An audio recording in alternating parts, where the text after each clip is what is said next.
Hey, what are you doing? Get the fuck out of Hey, here, man. I didn't do anything. Hey, get the fuck out You of get here. out of here. Don't try to hit me. Get out of here. Well, I have Get no. out of here. Don't come back. Get away I from see me. you again. Get away from me, sir. Dude, get the Where are fuck. you? You're pushing me onto the road. Get the fuck out of here. Let me move. Let me get out. If you're gonna let me get out. Fucking walk. Hey, sir, stop it. Fucking walk. Stop. Walk, motherfucker. What are you doing? Why are you so mad? I didn't do anything. You did. What did I do? Walk. I haven't done anything. Walk, motherfucker. Do not come back. Watch out. You come back, I'm gonna fucking smoke you, dude. Really? Yes, really. I'm Why? gonna smash that fucking camera. Stop it. Stop. Sir, stop it. Stop sticking your camera to people's fucking face. I have the right to be here. Okay, did I say? I have the right to be here. I have Stop. the right to film. You have DHS watching you right there. Stop. Lasered on you. I You have a didn't do sniper nothing. lasered on you right I now. don't give a fuck. Stop it. Stop You- sticking your camera in people's face. I didn't do anything wrong. Okay. You have a sniper on you right now. Careful. You have a sniper on you right now. I was told that Antifa is an idea, but that idea was getting pretty aggressive, wasn't it? Like, if it wasn't for that DHS sniper, that idea could have become violent. I really like the argument, though. You know, it's just an idea, but when they're going after the supremacy of the white, isn't that just an idea? Like when you have university professors like, we need to crack down on the supremacy of the white, they're a terrorist organization. Like, aren't they fighting an idea? Interesting. Do you guys remember, like, there were like several edgy groups on YouTube back in the day, like you had the QAnon, right? And that one, I recall, like, didn't even get violent. I think, like, there was just, like, one madman with a gun that went into a pizza, but, like, he didn't shoot anyone or anything. However, like, immediate crackdown on the entire movement. Like, anyone that made any channel, like, there were left-wing people that were simply, like, reporting on the ideology. They got their channels taken down, and they had to make appeals. I think, like, the Serfs was one of them, right? Like, they just talked about that, and immediately channel taken down. MGTOW, another group, right? So, like, it seems that the Democrats had no problem taking down ideas. It's like men going their own way. Men don't want to get married. Okay, so what? You need to take them down. Interesting. By the way, if it's just an idea, can anyone explain to me what the red and black on the flag means, right? Because, like, they're just anti-fascist. Like, that's it. They're just anti-fascist. So, you know, what is the symbolism? Can anyone educate me? I genuinely want to know. You know, I love flags. Do you know that? Like, every color means something. I'll tell you what it means. It's the alliance between anarcho and communism. Interesting, right? So, in other words, everything that's not communist or anarchist is fascist. So, there's a wide array of things, you know? Like, you have liberal democracies. They're not communists. They're not anarchists. Well, now it makes sense why that guy was chased down the street, weren't it? You know? Sure, like, actual fascism also fits. But history shows that Germany and the Soviet Union had absolutely no problem allying with each other in order to gangbang Poland. And so, if you don't know, like, what an alliance between communism and anarchy is like, I'll explain it to you. And maybe it will sound a little bit familiar. But anarcho-tyranny is when the government completely ignores violent crime. Or, in some cases, can even promote violent crime. And they crack down heavily on law-abiding citizens. The purpose for this is to create discontent in society so that the inner party members can grift. Like, they can be corrupt, they can steal, they can do their machinations without the public worrying about them. Because, like, you don't really worry about corruption when there's people breaking down into your store. And so, like, this type of system was used in the Soviet Union in the beginning. It was used in many other places, but that's why it has a name. And, you know, you can go on Amazon and you can find books in defense of looting. I mean, that's fucking insane, you know? Books generally promote crime. You can find university professors, like, always making excuses for criminals. You know, it's socioeconomic factors all the time, every time, as if they know.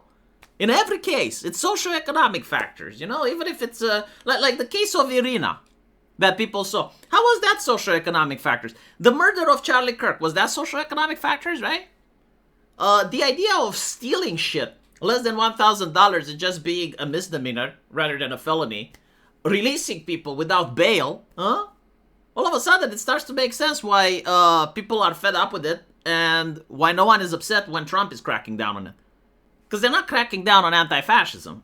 They're cracking down on the black and red. They're cracking down on anarcho-communism. That's what they're doing. And by the way, you know, like the anarcho-communist thing, turns out that protesting is expensive. Like, you gotta miss work, you know? Someone has to pay for that. The Trump administration so far found hundreds of millions of dollars being pumped into this. And they're actually thinking of labeling a foreign terrorist organization, which would have some interesting legal consequences.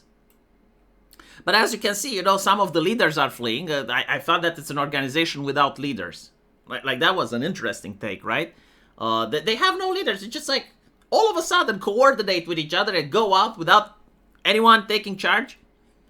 That's interesting. So why are the leaders fleeing then? You know, like this is another interesting take. It's like the organization has no leaders, so you can't crack down on it. Oh wow, like that's so smart. You know, like why aren't other terrorist organizations doing this tactic? Like if it's so effective, you know, like if a terrorist group, by not having a leader, simply cannot be cracked down, like why aren't there more? For example, well, obviously they do have leaders, like the guy that wrote the Antifa handbook is one of the people that are fleeing. By following the money, like turns out we live in an age where transactions can be monitored. In fact, this is what the left genuinely wants, right? Like every transaction to be monitored, so they can find out who's paying who. And more interestingly, even in Europe, as you can see here, like Hungary is urging the European Union to designate Antifa as a terrorist organization.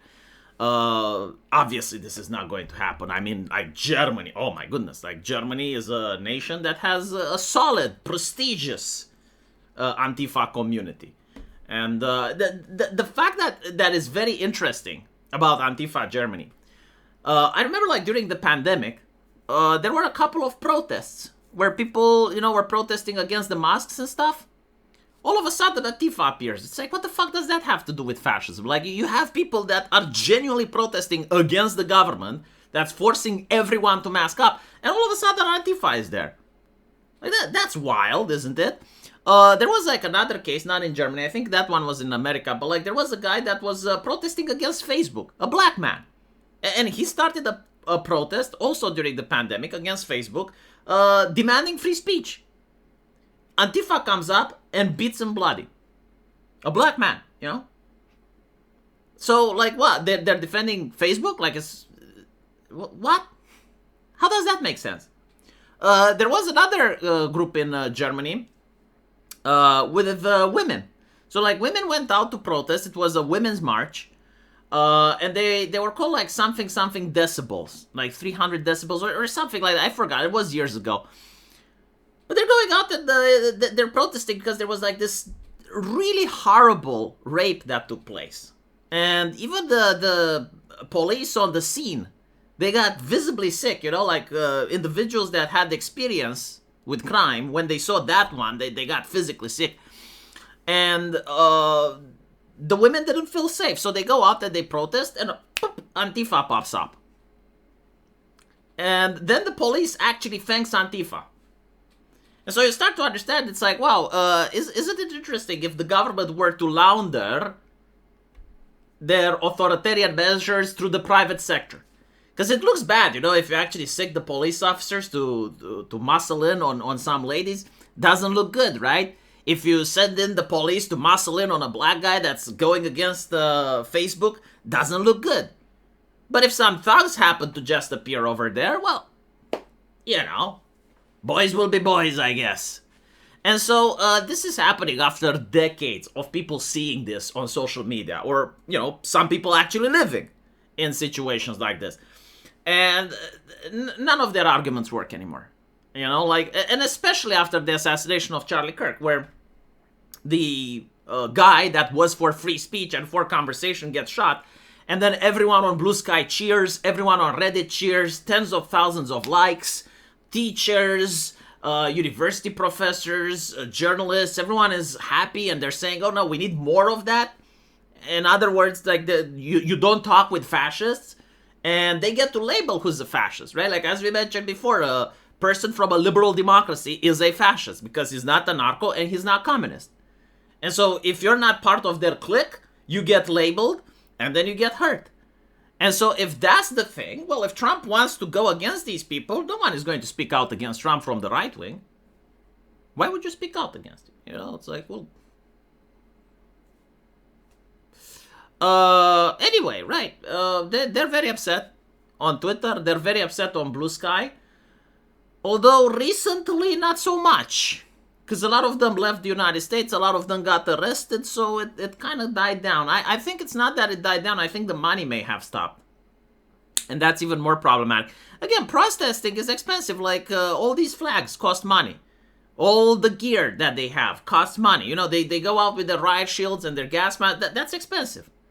Transportation is expensive, according to the arrests. A lot of the people aren't even from the state that they're getting arrested from. And so, like, who's funding this? Right? Like the left came up with, like, defund hate. It's like, okay, let's defund hate.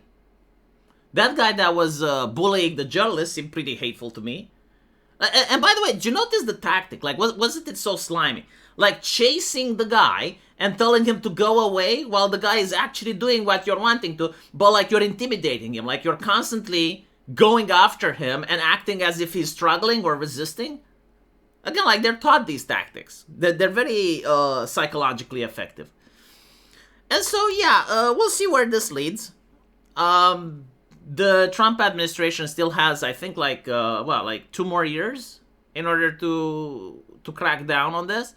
I remember that in Britain they managed to crack down effectively on their Antifa. There was, like, a huge arrest at a train station. And for some reason they managed to actually get their leaders. And so this is why, like, Britain doesn't actually have a strong Antifa community there that can destroy entire neighborhoods and burn down entire cities. Meanwhile, in the United States, they were kind of allowed to go free. And what's interesting is, like, I noticed during the previous protests, back before Joe Biden got elected, the moment that the government shut down, because they had the government shut down back then as well, all of a sudden the protests just died. Like, for a couple of weeks, when the government was shut down, like, all of a sudden the streets were cleared. And when the money kicked back in, all of a sudden they're back on the street.